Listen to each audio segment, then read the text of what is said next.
Bismillahirrahmanirrahim. Assalamu alaikum. Hürmetli televizyon görüşler. İslam biz programımızın 62. saniyı görüşünlerini kızgın karşıladığımız. Ben Abdullah Yalğın. Kadirli görünmelerimiz hem Allah'a malum bağındaki programımızı başlayan günden ta bugün güngacha her san programımızda farklı temalarda her bir Müslümanın ki öz dininde çokum roşan, iniq bilişi gerek olan meselelerini gün tertibine alıp gelip diqqatınağı sunuvatımız Rabbimden iltifatı bilen. Programımızın aziz mehmeni hemen tanışıp boğan Şarkı Türkistan Ölümalar Birliği azası şundakla Dünya Müslüman Alimler Birliği azası Ustaz Abdurrahman Cemal daimlik mehmenimiz olup geliyordu. Bugünkü programımız ama yana tordan katlaşıyordu. Aldığından köp rahmet etimiz yardımımızı kabul kıldığı için. Rahmet. Allah razı olsun. Kadirli görmelerimiz programımız Naq Meydan'dan Facebook ve YouTube arkalık takipçiyordu. Ekran aldı çıkıp durarken numaralar arkalık programımızga alakadar fikir teklif suallarına bolsa yollaşmalarını ümit kılımız. Şundakla köplügen qarindaşlarımızdan paydalanış üçün hem bahirlap qoşuna hem unutmayızlar. Elbette biz tünügün her hafta devam kılıyatqanımızdek bir gün burun e'lon beryapmiz. Bugünkü sanımızda bolsa siyasette prinsip bilen menfaatning o'tirishidagi munosabat to'g'risida paranglashimiz. Elbette oxirgi bir qancha bölümlerde muşu meselelerge köprek diqqatinglarni muşu meselelerge tortyapmiz. Hamda her birimiz en ahirki misalını alsak, en ahirki sandımı başqurulğuchi siyaset üstü turayotgan başqurulğuchi sahasidagilar bilan normal biz xalqlarninki o'zining rahbarlari başliqlarini yo'l boshchilariga qanday shartlarni qo'yish, ularda qanday suhbatlarni tepilish kerak degandek muhim mazmunlarni to'xtalyapmiz. Albatta sizlardanmi xilma-xil uchurlar kelyapti, nihoyatda yaxshi ijobiy baholarlarga ko'p rahmat aytamiz. Rabbim ömür bergen müddetçe inşallah devamlaştırırız şu türdeki programlarını. Hem de bugünkü meselemi intayin muhim bunun ikimi bir kança sanmış şekilde devamlaştırırız. Elbette milletninki biz Müslüman halk, Şarkı Türkistan halkı hemmizge ma'lum bo'lgandek İslam dinini özünün dini, itiqadi hiç qandaq birisininki bununla her qandaq bir ko'zda qarashiga yan gözlü qarashiga yoki ayıplash nuqtasidan qarashiga asla ve asla razı bo'lmaydigan etiqodimizga mustahkam eslagan bir xalqimiz. Shuning uchun bu xalqqa rahbar bo'lmoqchi bo'lgan, bu xalqni yetaklamoqchi bo'lgan, bu xalqninki siyosiy ishlarga yo'lboshchi bo'laman deyotgan kishilar albatta bu xalqninki diniy e'tiqodiga hurmat qilgan asosda mengishi shart ekanligini biz oxirgi qanchagan sonlarimizda ta'kidlab kelyapmiz. Shunaqla Müslüman xalqimizning bu masalalarda nihoyatda hushyor turishini, har qanday bir boshquruvchininki men boshquruvchi deb o'tirg'i sakirgan har bir kishiga mushu bizning ishimizni qilib Uyg'ur davlati deb orqasidan yugurib menishning bo'lmaydiganligini bu suhbatlarimiz, bu darslarimiz askartisi kerak hamda birimizga. Shuning uchun mayli xalq bo'lish sübtimiz bilen bolsun, mayli rahbarlik qatlamadagi siyosatchilar bolsun, diqqat qilish kerak bo'lgan masalalarni dinimizninki Qur'on sunnatning ruhiga asosan yuritib bilishga tirishayotimiz. Rabbim inshaalloh o'ngishli qilishini tilaymiz. Hurmatli ustoz, programmamizga kirib ketsak unda bo'lsa, bugun biz siyosat prinsip bilan manfaatning munosabat deb bu temani qo'ydik. Mushu temada haqida bir kirish qilsak, bu prinsip bilan manfaatning munosabati nima? Qısqacha kirish qilib uning kendidan başlasak. Qani marhamat. Bismillahirrahmanirrahim. Cenab-ı Allah hamsına peygamberimizge dua salamlar olsun. Deslatda siyasi prensip ve siyasi menfaat degan bu atalığını bir izahlash faydalı deb qarayman. Prensip deganimiz siyaset belgileydiğin yoki siyasetni yüzlendirdiğin nişan maksatlar ve asaslı kıymet qarashlar yig'indisidir. Prensip deganimiz siyaset yurgizdiğin yoki siyasetning xaritasini belgilab berdiğin nişan maksatlar ve asaslı kıymet qarashlar yig'indisidan iborat. Menfaat deganimiz mushu nişan maksatlarni ve asaslı kıymet qarashlarni reallik aylandırdıgan, yoki barpo qiladigan, yoki vücut chiqaradigan amaliy faoliyatlar yoki ish harakatlardan iborat. Xo'sh. Siyaset dünyasida siyasi prinsiplar bilan siyasi manfaatlar bir-biridan ayrılmaydı. Siyasi manfaatlar zaman, makan qarta o'zgarib turdi. Masalan, davlatlar orasidagi diplomatiya aloqasining shakllanishi, tinch yashash yoki tinchlik o'rnatish muhitining shakllanishi, ya chiqishib yashash sharoitining hozirlanishiga o'xshash ijobiy munosabatlar bo'lsin, yoki diplomatiya aloqasini uzish, yoki diplomatiya doirasini taraytish, yoki bir davlatning ichki ishlariga aralashishga o'xshash salbiy yoki passiv xarakterlik munosabatlar bo'lsin, bularning hammasi sharoit va manfaat qarab o'zgarib turadi. Xo'sh. Davlatlar orasidagi munosabatlarni manfaat tutib turdi. Davlatlar orasidagi munosabat davlatning pozitsiyasiga yoki davlatning ichki va sirtqi besimiga qarab ya kengaydi yoki taraydi.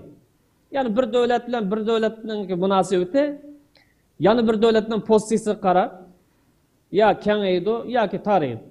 Ya shundaqlar buningga ichki besimlar va tashqi besimlar munosabatlarga albatta ta'sir ko'rsatadi. Buni bugun biz yashayotgan bu dunyoda aniq ko'ra olamiz. Misol keltirish hojasiz deb qarayman. Xo'sh.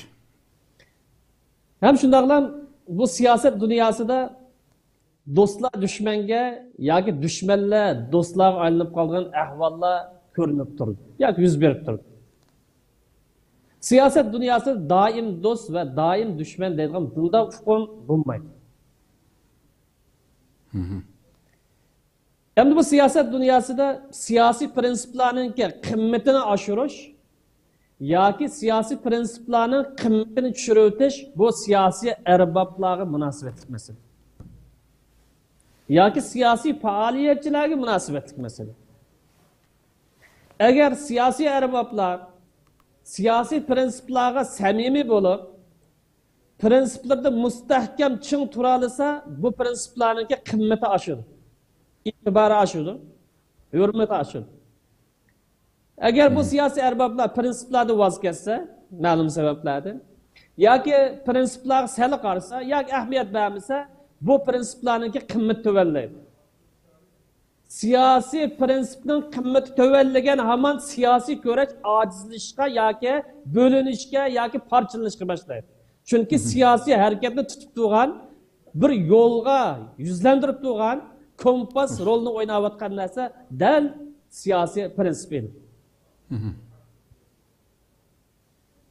Endi biz İslamning mohiyatiga qaraydigan bo'lsak, takrar so'zlaganimizdek siyoset İslamdan ayrılmaydi.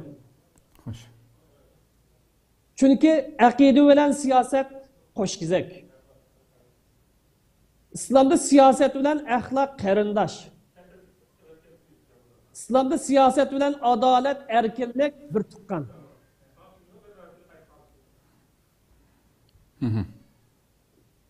Din amanet olsa, siyaset bu amanetini üstüge ağuç. Xo'sh. Din erkinlik olsa, siyaset bu erkinlikni tatbiqlovchi. Din ta'limat olsa, siyaset çare tedbirden ibaret. Din asas olsa, siyaset bu asas üstü kurulgan kurulmadan ibaret. Demek, İslam'daki siyaset bu hakiki fayda menfaatten vazgeçmeydi. İslam'daki siyaset bu menfaatini gözlep hareket kılır. Çünkü İslam'daki siyasetin takazzası insanların fayda menfaatlerini qoğdaş ve ziyanının aldığını eriş yoki ziyanını yo'qotishdan ibaret. Bu İslamdaki siyasetninki takazzası. Endi bu qisqacha muqaddimedagi so'zimizni qaytsak, haqiqiy siyosiy arboblar yoki siyosiy prinsip bilan siyosiy manfaatning nima ekanligini his qilib yetadigan siyosiy shaxslar butun dunyoga jang e'lon qilmaydi. Yoki fikriy jihatdan kelisholmaydigan aqllarning hammasi jang e'lon qilmaydi. Ammo afsuski Sharq Turkiston xalqining bir qism odamlari dunyoga jang e'lon qilgan bir xato yo'linish yuz berdi. Uningdan sirt ba'zi bir tashkilotlar yoki ba'zi bir faoliyatchilar yoki ba'zi bir shaxslar fikr kirisholmagan hammalarni mushatadigan o'zining qarindosh bo'lsin. Prinsipi o'xshash, nishoni o'xshash, yo'linish o'xshash, qimmat qarashi o'xshash, e'tiqodi o'xshash, kimlik o'xshash turug'liq. Bir ko'z qarash sababidan siyosiy bir pozitsiya sababidan hamma taraf mushatadigan, hamma taraf shalisini chachadigan bunday bir nachar bir pas vaziyatmi yo'q emas bor. Xo'sh. Haqiqiy siyosiy arboblar butun dunyoga jang e'lon qilmaydi. Yoki siyosiy jihatdan fikr kirishmagan odamlarning hammasini dushman tutib olmaydi. Siyosiy odamlar degan dushmanning sonini mumkin qadar ozaytishga tirishadi. Bu sababdan ba'zi taraflar bilan bo'lgan kurashni yoki raqobatni ba'zida kechiktirsa, yana ba'zi taraflar bilan kirishim yoki to'xtamnoma imzolaydi yoki vaqtliq ittifoq tuzadi.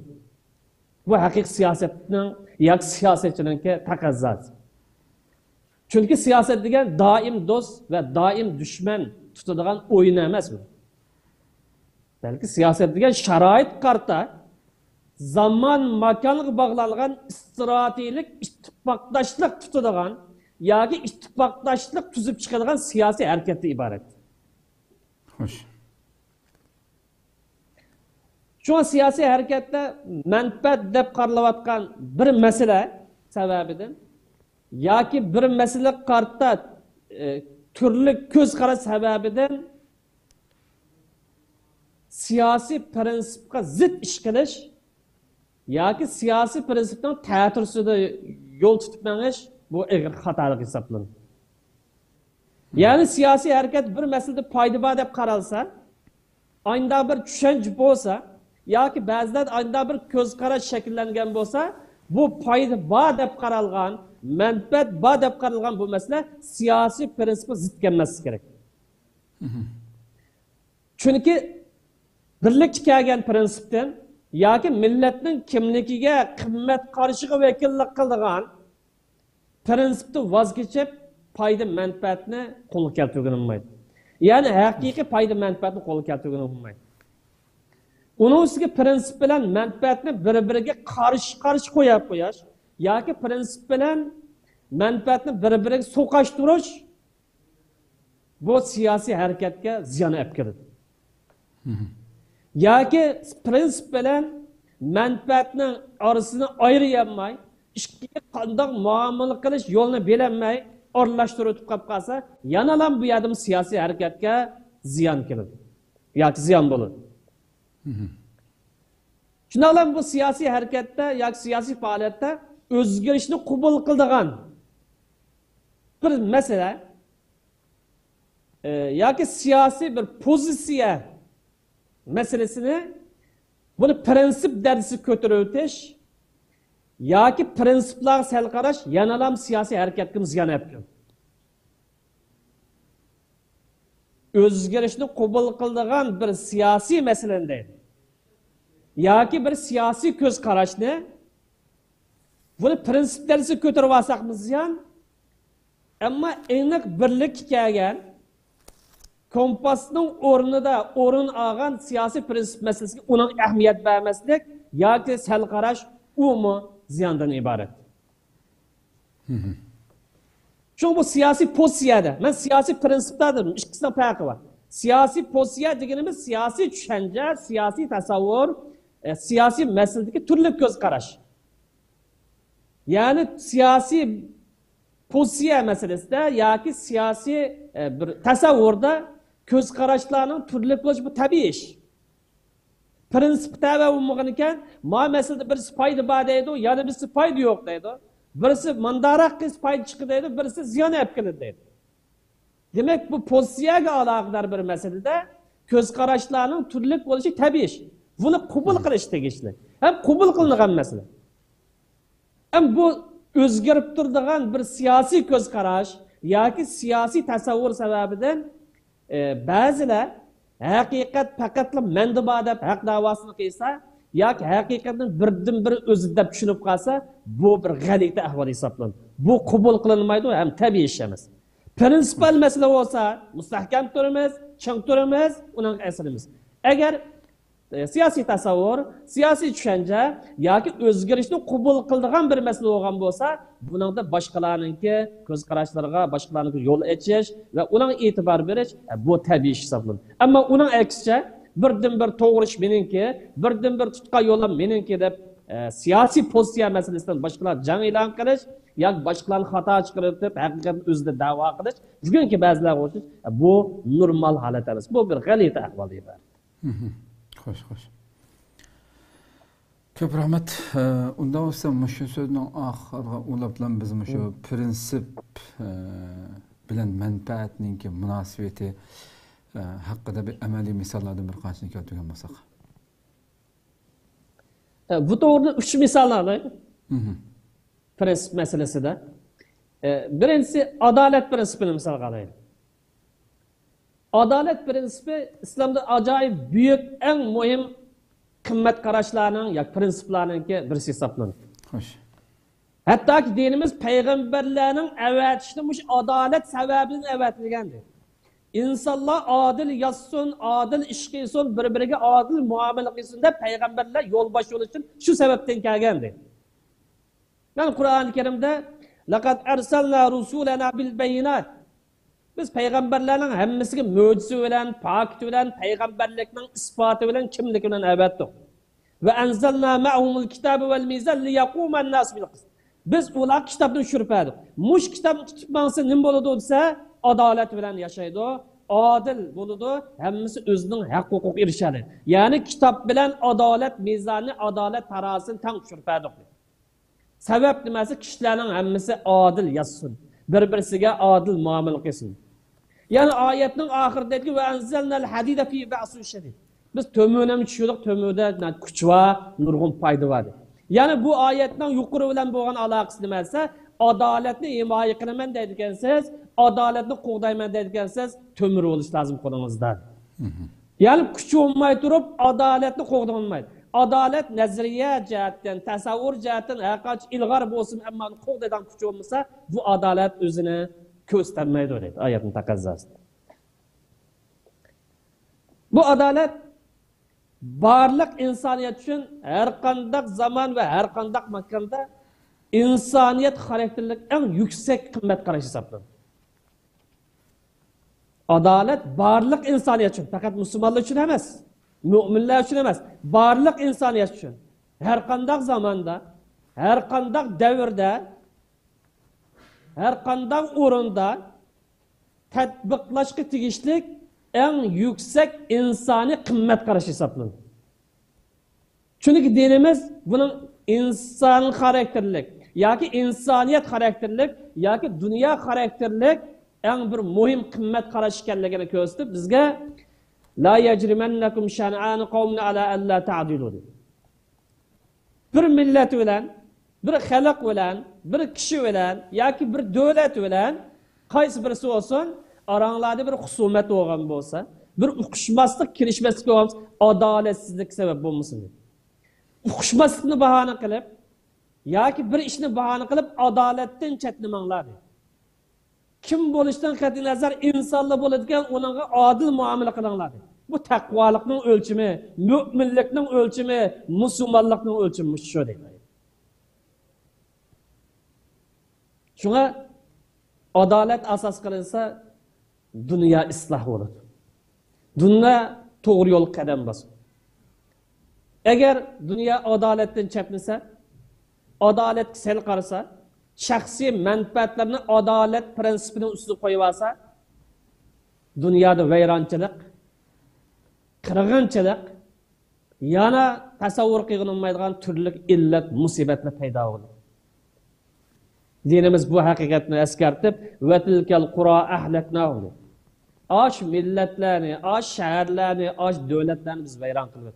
Sebep nimaga bo'lsa, lamma zalim, zulm qilganlik uchun. Demak, zulm bo'ladigan bu millet, bu devlet, bu şehir hamon bir kun vayron bo'ldi. Uning vayron bo'lganligi muhaqqaqdir. U keskindir. Va ja'alna li mahlikihim maw'ida. Uning halok bo'lgan bir vaqti va bu faqat Alloh. Allah onu bir yolu bilen zulm qilgan odamlarni, zulm qilgan şehirlarni, zulm qilgan devletlarni hamon bir kun onu yo'qotib tashlaydi. Ammo uning qachon bo'lganligini faqat Alloh o'zi biladi. Bunga Alloh taolo mayli insondan bo'lsin, mayli jonliq, jonsiz narsa bo'lsin, o'zining askarni ishlatish orqali bu qonunlikni joriy qildi. Demak, bu siyosat adolatni ishga oshirish uchun adolat prinsipidan voz kechmasligi. Bugunga o'xshash hamma insonlar inson huquqini talab qilayotgan yoki inson huquqiga intilayotgan bir zamonda islom 14 asr ilgari qo'yib bergan dunyoviy xarakterlik inson huquqlari chim turishi. Dunyoning nada olsun ojiz mazlumlarning tarafini olishi, zolim diktatorlarga qarshi chiqishi. Agar bir millat yoki bir davlat yon birisini besib olgan yoki mustamlika qilib olgan bo'lsa, tajovuzchilar taqobil turishi, tajovuzchilar bosh egmasligi, tajovuzchilarning jinoyat ekanligi dan iborat abtibashini dunyoga oshkorlab, ularning siyosiy e'tiborini tamoman yo'q tashlashga harakat qilishi mana bu siyosatning taqozosi yoki adolatni qo'lga keltirishning vositalardan bir qismi. İkinci prinsip erkinlikni misolga olaylik, erkinlik prinsipi. Buna ilgari bir qancha programma to'xtaldik. Bu erkinlik İslamdagi eng muhim, muqaddas deb qaraladigan prinsiplarning birisi. Ham shariatning yuksak maqsadlarining birisi. Chunki hech qanday bir maxluq yoki hech qanday bir inson qulluqni xohlamaydi. Insonning xarakteri bu. İnsanın karakteri bu şu kulluqni hech kim xohlamaydi. Bu sebepten Allah Teala insonga erkinlik, hürlük ve tanlash ixtiyorligini, hatta e'tiqoddan tortib, tasavvurdan tortib, yashash metodidan tortib buni tanlash erkinligini bergan. Bu erkinlik yoki hürlük İslamdagi eng muhim qimmat qarash. Hem shariatning eng yuksak darajadagi maqsadlaridan birisi. Bu sal qarab o'tib ketadigan ish emas. Bu sebepten erkinlikten vazgeçken insan dinimizde cinayetçi, günahkar, asi hesaplandı. Dinimizi misal alsak, fikir erkinliği bulmagan, yoki örlük bulmagan, yoki erkinlik bulmagan bundak muhitte dinimiz terakki kılanmaydı. Dinimizni to'g'ri tatbiqlaymiz deyotganimiz buning uchun erkin muhit bo'lishi lozim. Dinimizni sağlam tushunishning, to'g'ri tatbiqlashning asosi erkin muhitdir. Agar erkin muhitimiz bu din xato tushunildi, xato tatbiqlandi. Chunki islomning asosi qurilmasi aqida, iymondan iborat. Bu islomning asosi bo'lgan aqida, iymon qilsak, buni majburlash yoki birisini zo'rlash orqali aqidani shakllantirib bo'lmaydi islomda. Boshqalarda bo'lishi mumkin. Başka dinlerde buluşum. Ama İslam'da sağlam akidini başkalarını zorlaş, bozak kılış, ya ki bu akid teniş arkalı şekillendirilmeydi. Çünkü zorlaş asası da, kıynaş asası da, bozak kılış asası şekillengen bu dindarlık için boşkatınızda bu şekli olur. Doğru. Şekli nasıl vaktinin ötüşü veren, ya imkanı tapkan zıvatlam kayını çıkıyor. Şekli olan nas ideya hücumlarının aldıda, yoki fikir o'zgarish ahvolida, yoki fikir shivirg'anlari oldida bardoshlik berilmaydi. Masalan, Xitoylarningki bizning xalqimizga elib borayotgan Mingjush harakati yoki ideya hücumlarini misolga olsak, besim ostida, zo'rlash ostida bir erkinlik muhitga kelgancha hammasi axlatga aylanadi. Bu bir tushunish bo'lish uchun keltirilgan bir misol. Demek bir yerde aqidani zo'rlash asosi tanqinilmaydi islomning nazariyasi. Qat'iy ham islom qabul qilinmaydi. Shuning uchun Qur'oni Karim boshqalarni Yani Müslüman bulmagan insanlar İslam kirgizish uchun zo'rlashga bo'lmaydi, besim qilishga bo'lmaydi, qiynashga bo'lmaydi, ularga turli tahdid solishga bo'lmaydi. Belki Müslümanlarni İslamni taqib uchun buyurgan usuli nimasi?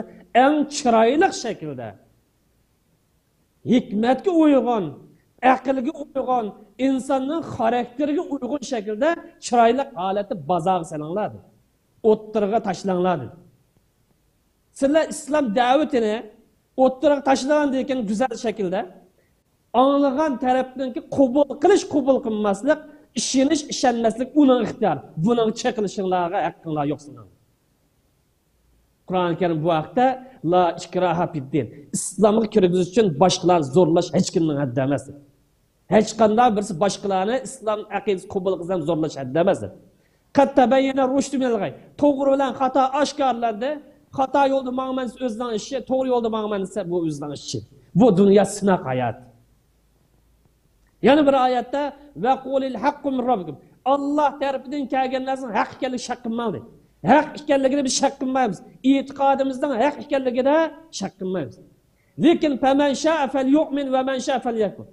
Boshqalar mush hidoyat ular yetkazilgandan keyin, da'vat yetkazilgandan keyin xolis ishonsin, xolisa ishonimiz o'zidan. Qiyomat kuni men o'zim ega xato yo'lni tanladim, buning mas'ul o'zim ustimga olaman desa, o'zining ixtiyor.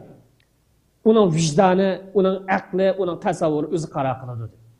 Aralashib bo'lmaydi. Yana bir oyatda "Walau sha'a robbuka la'amana man fil arz." Agar Alloh xohlaganmiz insonlarning hammasi musulmon, hammasi mu'min bo'lgan bo'ladi. Afa anta tukrihun nas hatta yakun mu'min. Kishilarni musulmon bo'lsa deb zo'rlamsan deb aytdi. Demak, zo'rlash yo'q. Boshqalarni musulmon qilish uchun ularga aqidadan tanish yo'q islom aqidasi. Demak, bu yerda bu erkinlik prinsipida biz bu misolni oldik. Chunki erkinlikdagi insonga eng qimmatli bo'lgan narsa insonning aqidasi. İnsanın kimligi, insanın tasavvuri, insanın mavjudligini yoki g'oyasini belgilab turadigan narsa. Bu erkinlikni dinimiz ato qildi. İslam dini insonga aqida erkinligi, fikr erkinligi, ifodalash erkinligi va tanlash erkinligini berish orqali insonning izzatini, insonning hurmatini, insonning qadrini uzun bir İslam meydan kelgandan tartib himoya qilib keldi, qo'llab keldi. Mana bu islomdagi erkinlik prinsipi. Xo'sh. Endi qaysi bir millat islom ato qilgan ham insonning xarakteri bo'lgan bu erkinlik prinsipi sal qarasa, g'aflat tushib mansab tamas kirib ketsa yoki huquqni deb erkinligida voz kechsa, ya nam şöhret deb özünün milletini, devletini setibetse, o vakti bizga o'xshash mushunda bir nachar bir vaziyatga, qadr qimmatini yo'qotgan bir vaziyatga duch keladi. Xo'sh. Bu prinsipga amal qilmaslikdan, prinsipga ching to'maslikdanki misol. Men insonlar tushunadigan, insonlar intilayotgan misollarni olyapmiz prinsip nuqtasida. Uchinchi bir prinsip misol nuqtasida qarindoshlik va birlik. Bu qarindoshlik, birlik islomning prinsipal xarakterlik, aqidaga munosabatlik, siyosatga munosabatlik va ijtimoiy jamiyatga munosabatlik qimmat qarashdan iborat. Qarindoshlik va birlik, qarindoshlik va hamkorlik islomning prinsipal xarakterlik qimmat qarash. Bunu biz xalisa qildigan, xalimsa qilmaydigan undaq haddimiz emas. Musulmonlikning taqozosi, aqidaga munosabatlik, innamal mu'minuna ikhwan. Yo'q, men qarindosh emas, sen bilan hamkorlasholmayman demaymiz. Hem bu siyosiy qimmat qarash. Chunki bir millatda, bir davlatda, bir xalqda bu hamkorlik, qarindosh rol bo'lmaydigan bu siyosat mag'lub bo'ldi. Hem bu axloqiy qimmat qarash, iman nuqtasidan, millat nuqtasidan, hem ijtimoiy qimmat qarash. Bu haqda keyin tafsil to'xtaldim, shuni qisqa to'xtaldim. Shunga bu qarindoshlik va birlikdan iborat prinsipal qimmat qarash sal qarasak bugun kerak. Qarindoshlik ro'yi bilan muomala qilib o'tamdiq, o'zaro desak, buning javob Her birimiz kalbimizden sorasak. Dinimiz birlikki buyuruptu, akidemiz, imanımız, musulmonligimiz birlikka birlik bo'lmagan taqdirda bir hamkorlik buyurup. Bununla amal qilib o'tamdik, qilmay o'tamdik, buni vijdonimizdan, imonimizdan so'rasak bo'ladi. Her birimiz o'zimizdan hisob olsak bo'ladi. Xo'sh. Şu bir yerde bu qimmat qarashga sal qarab, yuzaki bir manfaat sababidan yoki xiyoli bir manfaat sababidan bu prinsipdan tansak, yoki bu prinsipni zidlasak, yoki bu prinsipga zid ish qilsak, yoki bu prinsip bilan nima kerak? Bugungi dunyoda nima ishi buniki deb qarasak, u vaqtda aqida jihatdan ozg'an bo'lamiz, siyosiy jihatdan ig'ir darajada xatolashgan bo'lamiz. Mana bu siyasi prinsip bilan siyasi manfaatning o'zaro munosabatning qanday muhim ekanligi, qanday ahamiyatli ekanligi, ikkisining birimiz qanday ayrilmaydiganligini bu misollardan, ya'ni adolat misolidan, prinsip misolidan, qarindoshlik prinsipidan his qilgan bo'ladi deb qarayman. Ko'pdan ko'p rahmat, Alloh razı olsun. Haqiqatan so'zlab o'tgan bu nuqtalar bizning har bir musulmonniki bo'libmi dinini aytdi. Yüzaki tushunganlar uchun aytib bir cho'ng bir ogohlantirish bo'ldi deb qarayman. Shu bo'libmi bugun keltirilgan misollarni ichidagi adolat misolidan nurg'un kishilarimiz bugun shu har xil dinga qarshi yoki bo'lmasa dinning bak yuzaki tushuntirilishi bugungi dunyoning umumiy siyosiy vaziyatiga qarab turib dinimizni islom dini faqat masjidlarda yoki o'zimizning shaxsiy ibodatlarida cheklanadigan siyosatlarla hiçbir alakası yok deb tushunib qoldi ko'pincha hollarda bugungi bo'libmi adolatni tushuntirgan adolat prinsipiga keltirilgan misollarda Rabbimizningki oyatlari bilan butun payg'ambarlarni avatishdagi maqsadniki adolatni barpo qilish uchun cho'qim kuch quvvat ya'ni tümürünü nazil qilib buningda nurg'un kuch va g'oyat zo'r kuch va insonlarga manfaat va deb şu adaletini tümürsiz, qoralsiz barpo qilib bo'lmaydiganligi hamda bu ishorat berilişi islom dinininki din bilan siyosatninki ikkisining bir-birisidan ichiga mangu ayrilolmas bir gavda ekanligini nihoyat ro'shan ifodalab berish kerak. Hamda shu bugun keltirgan ikkinchi misollardan dinimizda zo'rlash yo'q degan masala. Erkinlik hamda müşahede bir sizden bir sual sormakçıyım. Zorlaş yok dinimizde. Fikir erkinliği, söz erkinliği buluş gerek. Hiç kimni elbette bu dinimizdeki asasi prensiplerden birisi. Bugün şunu ançı körümüz.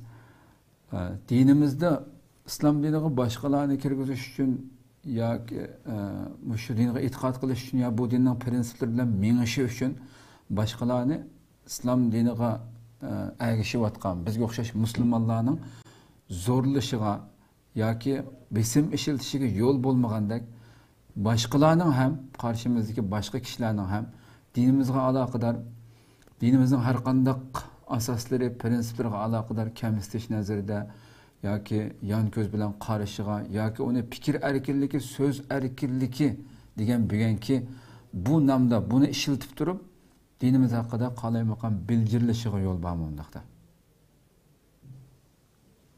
Bunu iki noktadan ayırış lazım.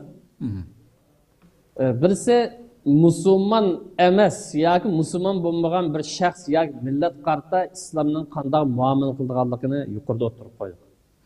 Bu prinsip o'zgarmaydi. Gerçi tarixda ba'zi siyosiy xatolik yuz bergan bo'lsa, u tarixiy masala, ammo aqida masalasi, prinsip masalasi o'zgarmaydi. Ikkinchi masala ba'zilar fikr erkinligi degan bahane bilan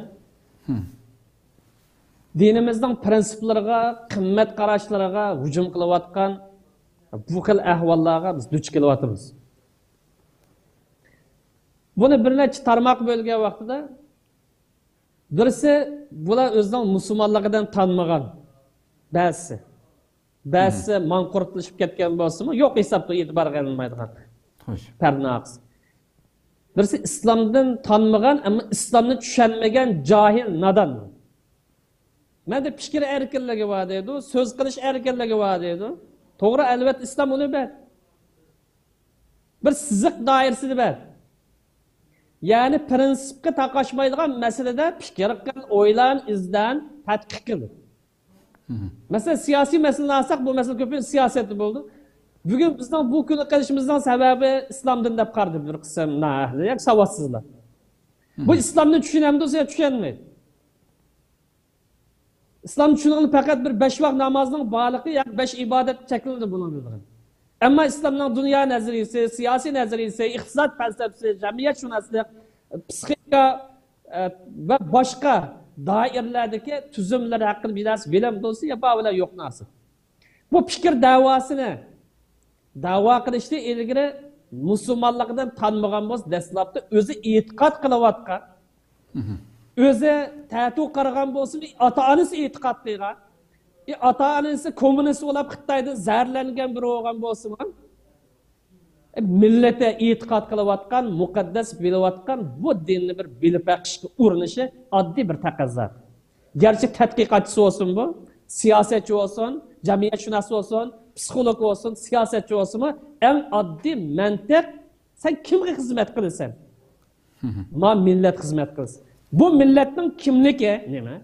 Bu milletin kıymet karşı neme? Bu milletin mukaddes deb qaraydigan kültür medeniyeti var. Bunu bilişi addi taqozo. Ama bunu bilmey bazıları tadqiqotchi, bazıları yarım jimich olar, milleti qaymoq turadi. Bununki kılavatkan bu faaliyeti, faaliyet deb qarash, millet fayda ekilemdisi. Bu millet biz yuqorida prinsip degan siyaset belgilaydigan, siyasetning xaritasini sizdirdigan kompasdir. Xo'sh. Prinsip siyaset belgilaydigan nishon, maqsad va qimmat qarashlardan iboratdir. Unda bo'lganda bizning tutayotgan siyosatlarimiz prinsip asos bo'lishi lozim. Prinsip bormiz, bo'ldi prinsip yo'q. Siyasi prinsip bormiz yo'q. Bu deydiki, bu siyaset degan o'zgarib turdi. Siyaset dunyosida muqim narsa bo'lmaydi. To'g'ri, bunun digini Machiavelli'nin siyosati bugungi dunyoda g'arb dunyosida tatbiqlanayotgan yoki Xitoy kommunistlar tatbiqlayotgan bir nazariya. Ammo o'zininki musulmonlik kimligi qarta islom siyosatida yoki islom tasavvurida buning qanday bir nazariya, qanday prinsip buni bilamdo'z bilmaydi. Xo'sh. Buningki tutayotgan yo'li mayli Xitoy kommunistlarininki ideallardan zararlangan bo'lsin, bular hali ko'p sonli egallagan burun keyin o'zgargan bo'lsin, hozir o'zgarganda. Yoki bir qism g'arb dunyosida sharqshunoslarningki ideyasiga duch kelgan, o'zining e'tiqodini kimligini tushunmay boshqalarga hayronlik bilan qarayotgan.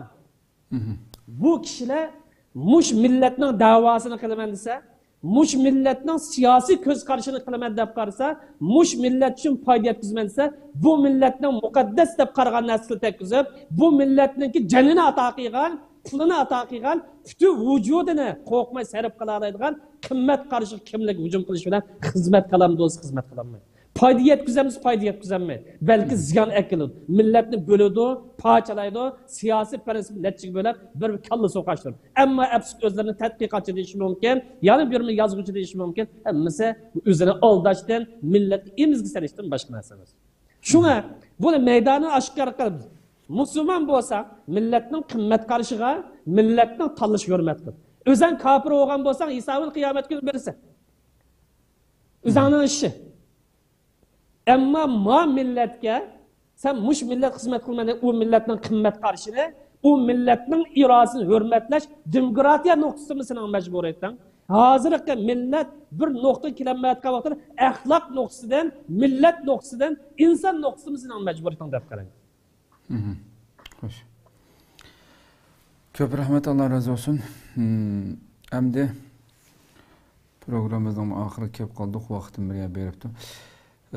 Endi prinsiplarda ching turish ekanligini so'zlab o'tdik va burungi programmalarimizni ancha-muncha tilga olgan, masalan, chora tadbirlar, vaziyatga qarab turib ish qilish masalalarida elastiklik bo'lish, sharoit qarab turib harakat qilish degandek, mush masalalarni mushu prinsiplarda ching turish bilan chora tadbirlarda elastiklik bo'lishni biroz bir misollar bilan so'zlab o'tsak, undan keyin programmani oxirlashtirsak.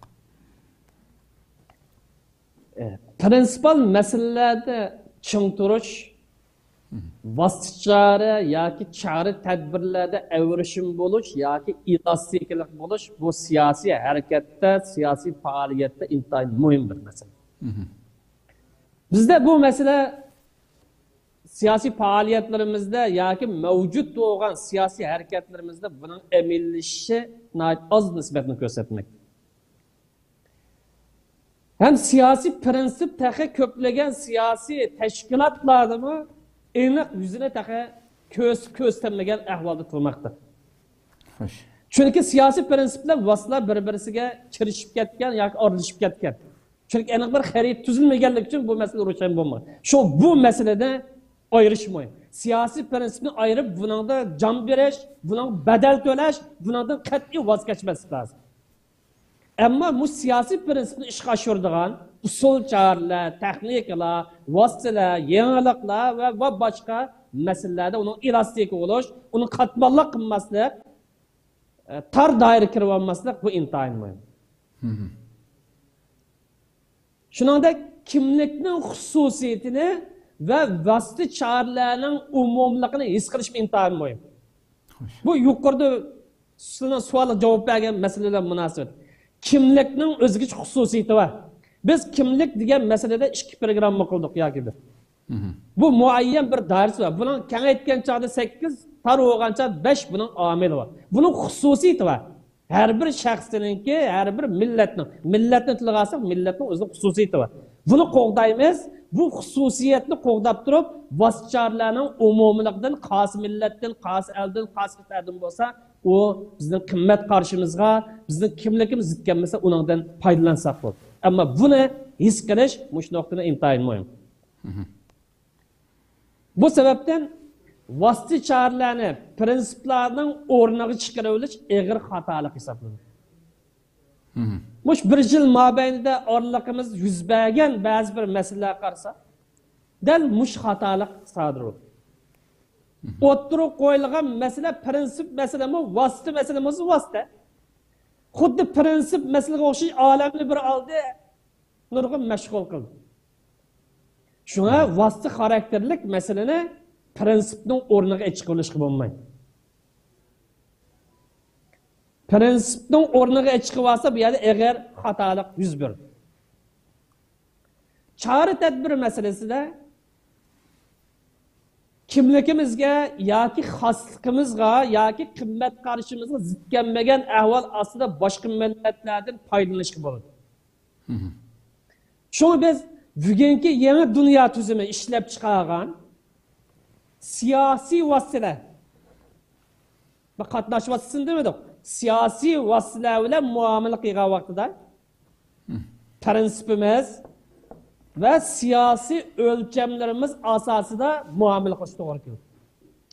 20. asr ve 21. asrning başlarında dünya tuzumi ishlab chiqargan siyosiy vositalar qarta muomala qilgan vaqtida o'zimizning prinsipi, o'zimizning siyosiy o'lchami asosida muomala qilish to'g'ri keldi.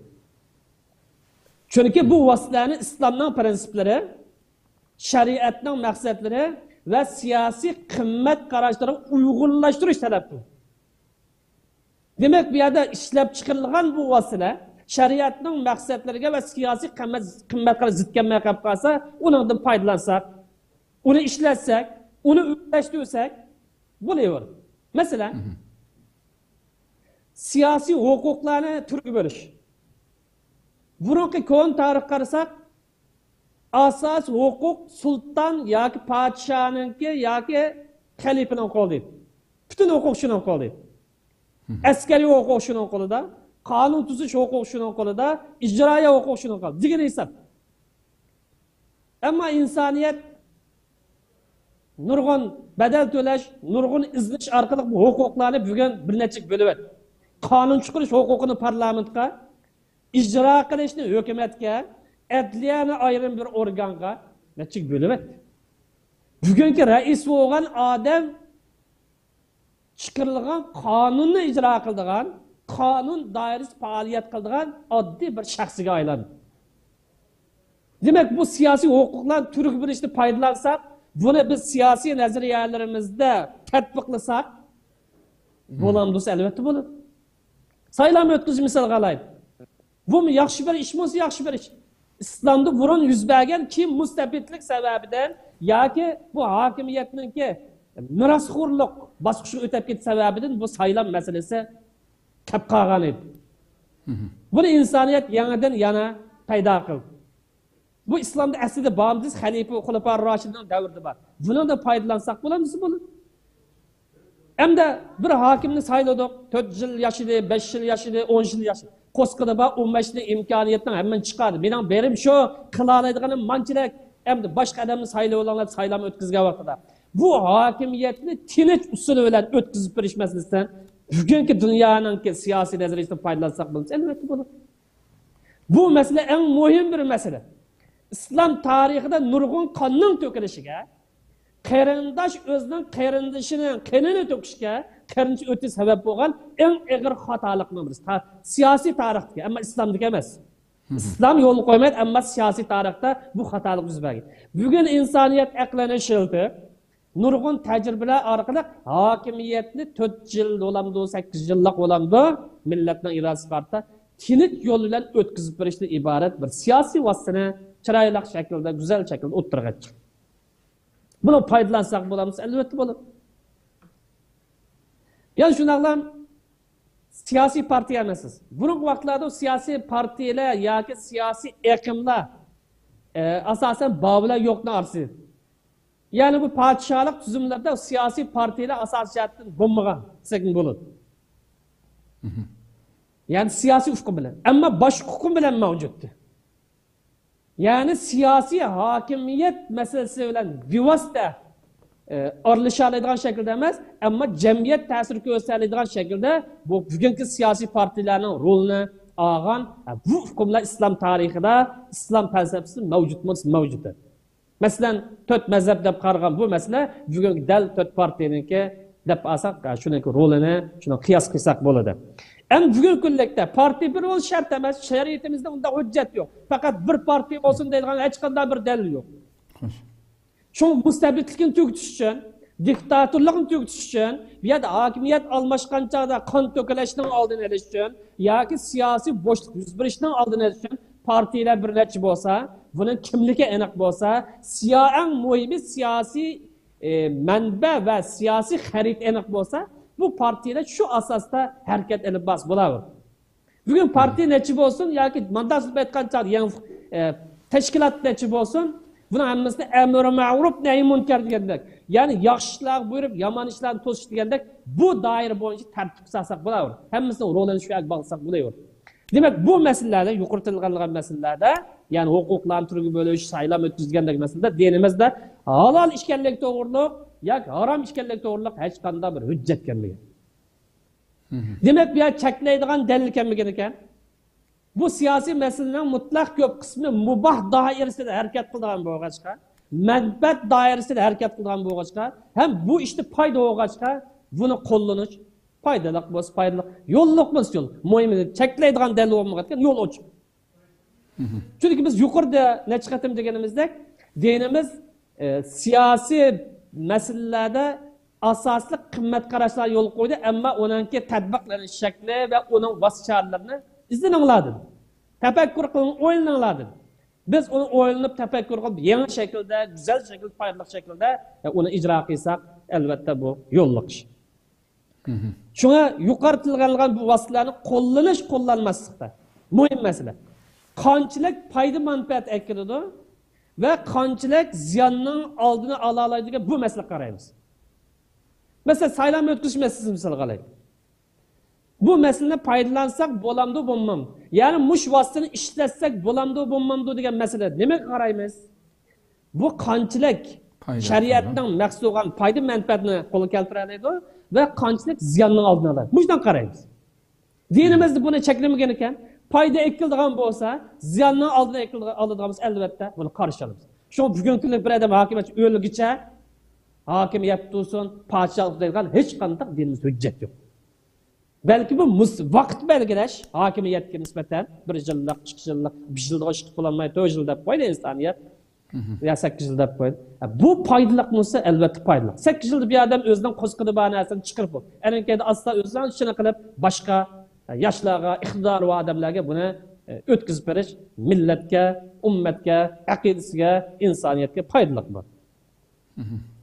Agar bu vosita islomning adolat va erkinlik, qimmat qarashlarini jonlantirish, yuqoritilgan huquqlarni turtib olish, saylom o'tkazish, hokimiyatni tinch shaklda o'tkazib olish deganga o'xshash bu masala islomning adolat va erkinlikdan iborat qimmat qarashlarini jonlantiradigan bo'lsa, ya'ni jonlantirish foydasi bo'lsa, ziyonning oldini ola oladigan yoki ziyonni azaltadigan bo'lsa, masalan mustabidlik, diktatorlik yo'qotadigan bo'lsa va shariatning maqsadlarini himoya qilishga, qo'g'dashga foydasi yetadigan bo'lsa, bu vositalarni qo'llanish albatta shariatda yo'lliq. Xulasa kalam, prinsipal masalalarni mustahkam chingtirish, vosita choralarda shariatning maqsadlariga va prinsipiga zid kelmay qolib qolsa, uningda elastiklik yo'l tutish bu shariatningki dinimizdan ko'rsatmasi. Xo'sh. Rahmat, Alloh razı olsun. Yana bir savol bor aslida. Bu savolni keyingi soatga qoldiramdik yoki 2-3 minutda javob berib o'tish imkoniyati bormi? Ben seni qisqartsak mı bo'ldi agar vaqt uzrab ketmagan bo'lsa? Vaqt uzrab ketgan bo'lsa to'xtatayli. Agarda 2-3 minutdan ichida yig'inchoqlab bo'la olsak, o savolning xarakteriga bog'liq. 2-3 minut qilamiz, 5 minut qilamiz. 5 minut prinsipal manfaat masalasi bilan kichik manfaatni ayirishninki muhimligi haqida bir savol bor. Qisqa bir shaklda vaqtimiz haqiqatan qolmadi. Agarda javob berish imkoniyati bo'lsa qilaylik, bo'lmasa oldimizga gapga qolsak bo'ladi. Evet, cevap vereylik kıskalam. Siyasi yollar yoki siyasi erbaplar prinsipal meselelerde çoğun durup, çoğun menfaatler bilen küçük menfaatlerini farklandırıp muamele qilish intayin. Prinsipler çoğun durdu. Eninkeyinde bu yer menfaatler hemmesi çoğun olmaydı. Hemmesi ya küçük olup kalmaydı. Bazı otur hal olurdu, bazı ona yakın, bazı buna yakın bu. Şu bir yer çoğun menfaatlerin küçük menfaatine ayırıp qarash yoki farqlantirish intayin muhim. Bu sebepten siyasi sohada shug'ullanayotgan bu arboblar dushmanning vaqtincha qabul qiladigan ushshaq manfaatlarga aldanib qolmaslik lozim. Dushman bir narsa imzo qo'ygan bo'lsa yoki ustal kelayli degan bo'lsa, birinchi qatimdan cho'ng manfaatni berib o'tmaydi.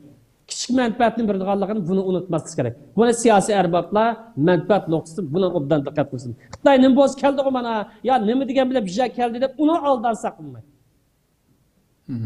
Chunki dushman kichik manfaatni bergan vaqtida yoki kichik bir manfaatga qo'shilgan vaqtida buni qo'shilsa nima sababdan qo'shildi desa, yoki qiyin sharoit duch kelganchalik qo'shiladi. Yoki mesela Xitoyni misolga olsak, lagerni taqash masalasida bu cho'ng bir manfaat hisoblanadi. Yoki qaysi bir misolni tilga olaylik. Chet elning besimiga duch kelgan vaqtida keyin qaytirib olgan bo'lgan bunday manfaatlarni oldinga asos qo'yib shuning imzo qo'ydi. Yoki shuning qo'shiladi. Chunki dushman besim yo'qolgan vaqtida hamon bu manfaatni kichik bo'lishiga qaramay, oz bo'lishiga qaramay yana ham qaytarilishga tirishadi. Buni obdan isimizde tutuşka doğru kıldı bu mesele. Şuna bu siyasi erbaplar çoğun menfaatler bilen küçük menfaatlerini farklandırıp bu siyasi tamponlukka tesir gösterdiğin halkılık menfaatlerde, prinsipal meselelerde milletin takdiri münasebet bundak meselelerini kolu keltirişke ya bundak menfaatlerini kolu keltirişke hareket kılışı bu siyasetin takazzası. Çok küçük nesillere oldurup oturması lazım. Ama küçük olsun ve kubul kılınmaz. Lakin düşman fırsat tapkan hemen onu tatılışka urundağalıqını buna gafil kılması gerek. Mesela bir misal alayım. Kureyş devletini misal alsak, Peygamberimizden ki peygamberlik davasından yoki ben peygamber degan bu sözden vazgeçmediğine nurg'un imtiyozlarni tanladi. Mesela özümüzge seni padişah qilib olayli, seni milyonlar, milyarder qilib o'tayli, qanda qizchaq almoqchi bo'lib qolsang aprayli, ishni qilib nurg'un binasini o'tirib qo'ydi. Muhim peygamber degan gapni qilmasam, nima desang biz tayyor edi. Agar payg'ambarimiz podshohlikni qo'lga olsam, ya'ni maqsadim ish qashilgan go, podshohlik orqali diginim yalayman, ya'ni xalqlarni deganlarim keltira olayman deb, ayda o'ylab qilib uning talabini qabul qilgan bo'lsa, nima uchun birda? Men payg'ambar emas degan isbotlagan bo'ladi. Ya'ni payg'ambarlikdan voz kechgan bo'ladi. Boshqa aytdiki, buning maqsadi payg'ambar bo'lsa, o podshohlikqa, mol dunyoga, mansabga aldanmaydi. Demak, buningki payg'ambarlik davosidan maqsad podshoh bo'lishgan, shu podshohlikni versak, rozi bo'lib ketdi emasmi? Demak, bu soxta payg'ambarkan, yolg'on payg'ambarkan deb o'zining e'tiborini, o'zininki payg'ambarlik isbotini tamoman o'zi yolg'on chiqargan bo'ladi. Payg'ambarimiz bu nuqtani isqigan bo'lg'achqa, bu podshohlikdan iborat, bu mansab ba'zilarning nazar cho'ng ko'ringan bilan, ammo payg'ambarlikdan iborat bu buyuk prinsipal cho'ng bir masala uchun hech narsa emas. Bu sebepten Peygamberimiz padişahlıklarını kötü, yanlışım, iyiliği olsa padişahlık depse, bütün dünyanı aldığımı ekipesam mı, ayı bilen günler kulağımı ekipesam mı, ben prensipimde vazgeçmeyemedim. Demek biz prensip de itikat kıygan nasıl? Müştak turalıysak, müştak müstahkem turalıysak bunun netice kazanalayız. Eğer gibimiz kaysak, eğer Kureyş, Peygamberimiz padişahlık kubul kıygan deyken, bir mezgil padişah koyup, kandak kılat değilse, podshohlikning tatilish mumkin. Chunki Quraysh buni o'zining ixtiyorligi bilan emas, boshqa bir sabab nuqtasidan bu podshohlikni qabul qilish yoki berishga muvaffaq kelgan. Demak, bu Quraysh o'zining maqsadini ishga oshirib payg'ambarimizning payg'ambar emas, yoki payg'ambarlik da'vosini yo'qotgandan keyin ikki podshohlikni misli qilmaymiz deb uni muloqot qilishi bu tabiiy ish. Shunga bu yerda dushman bir narsa imzo qo'ysa yoki bir narsa ma'qullasa dastlab cho'ng manfaatni berib o'tmaydiganligi, kichik manfaatni asosiy ish qilganligini buni nazardan saqit qilish bo'lmaydi. Ko'pdan ko'p rahmat, Alloh razı olsun. Nəhayət güzel aniqlik berdiniz. Vaqt etibarıyla inşallah axırlaşdırsak, inşallah aldığımız hafta görüşküçe rahmet sizге. Qadrli ko'ruvchilarimiz, shunday qilib Islom Biz programmamizning 62-sani müşahada axırlaşdı. Albatta ko'ruvchilarimizdan birininki so'rgan savoli bugungi temamizga bevosita aloqador bo'lmaganligi uchun ham qisqa bir javob bilan javob berishga bo'lmaydigan, hatto ayrim bir tema qilib program qilish kerak bo'lgan tema bo'lganligi uchun so'ramadim. Agarda jiddiy bo'lsa, ustozninki Facebook ijtimoiy uçur vasitəsidəki bevosita ustoz bilan aloqa qilsa bo'ldi. Bo'lmasa inshaalloh ayrim bir tema qilamiz buni oldimizgi kunlarda. Ko'pdan ko'p rahmat etamiz. Rabbim ömür bersa oldimizgi hafta o'xshash soat ko'rishguncha omon bo'linglar. Assalomu alaykum va rahmatullohi taala va barakatuh.